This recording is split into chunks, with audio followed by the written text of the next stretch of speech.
গোছানো জায়গা। ওয়াও। আসসালামু আলাইকুম বন্ধুরা, এর আগের ভিডিওতে আপনারা দেখেছেন এই ট্যাঙ্কটি অত্যন্ত নোংরা ছিল। তো আজকের ভিডিওতে এই ট্যাঙ্কটি পরিষ্কার করব এবং আরো নতুন নতুন বিষয় সম্পর্কে জানাবো। তো সম্পূর্ণ ভিডিওটি দেখতে থাকুন।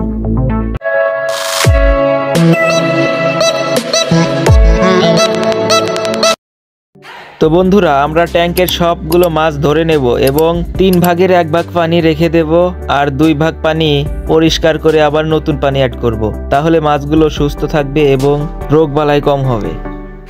তো মাছগুলো সুন্দরভাবে তুলে নিচ্ছি যেন মাছগুলো আঘাতপ্রাপ্ত না হয়। এইভাবে অনেকগুলো মাছ ধরে ফেললাম, কিন্তু মাছ যেন শেষই হচ্ছে না। তারপরে ওড়না দিয়ে মাছ ধরার চেষ্টা করলাম, দেখি এক খেয়ে অর্ধেক মাছ উঠে এসেছে। তো এইভাবে আমি মাছ ধরে বালতিতে রেখে দিলাম এবং পানিগুলো আবার পরিষ্কার করতে শুরু করলাম। পানি ট্যাঙ্ক থেকে ফেলে দেওয়ার সময় দেখি, এরপর ওড়না দিয়ে সেকে পানি ফেলা শুরু করলাম। দেখি ওড়নার ভিতর অনেক পোনা পড়ে যাচ্ছে, সেখান থেকে কিছু পোনা বাঁচাতে পেরেছি এই পদ্ধতির মাধ্যমে। তো এইভাবেই ট্যাঙ্কটি পরিষ্কার করে ফেলি এবং আগের পানি সহ আরো 2 বালতি পানি যোগ করে ট্যাঙ্কটি আবার নতুনের মতো করে ফেলি। তারপর একে একে পাথর দেই এবং মাছ ছেড়ে আপনাদের ফাইনাল লুক দেখাচ্ছি।